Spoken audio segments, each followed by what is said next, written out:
আরে কি অবস্থা শুরু করে দিছে কি অবস্থা শুরু করে দিছে ধরো এই ভাই এখন কি করব মাইনা না কিছু করা না আরে কি মাইনে নেবে এটা কি সম্ভব নাকি ভাই কিছু তুমি পাঠাইছো তাই না পাঠাইছি আমি আপনার বউ জি ভাই আমার বউ কি সমস্যা হয়েছে সমস্যা হলো ভাই আমি বিয়া করছি করার পরে বলছিল বিদেশ যাইবো হ্যাঁ তাই মনে করেন জায়গা জমি বেচে মনে করেন সৌদি পাঠাইলাম এখন মনে করেন আমার কাছে যখন ছিল তখন প্রেগনেন্ট ছিল না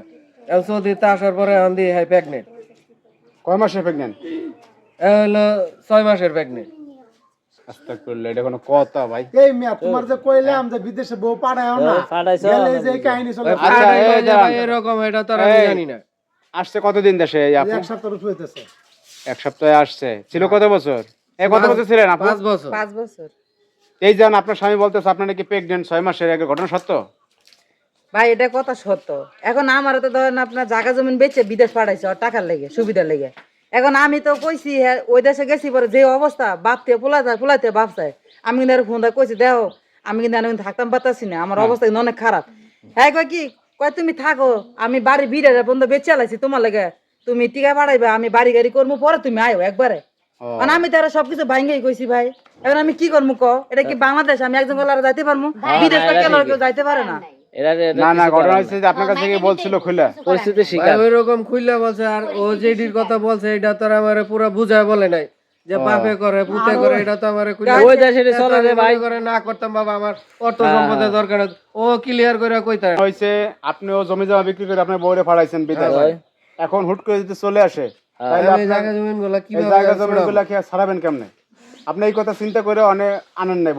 কইছি যে শেষ 5 বছর কষ্ট কষ্ট করে থাকি আসো থাইকা। কারণ আসছে আইসে তো টকারেন্স ঘটে গেছে আমি করবেন কি বলেন আর কি করব ভাই আমার এই বউরা সম্ভব না আমি বাড়িতে বাইর করে দিমু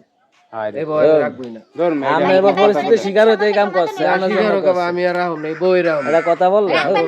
বউর টাকা খাইতে এতদিন মজা বউয়ের লাগছে টাকা এখন টুকা বউ মজা আমি লাগে না যে টাকা খরচ করছি আমার টাকাই হুদ হইছে না আচ্ছা ঠিক আছে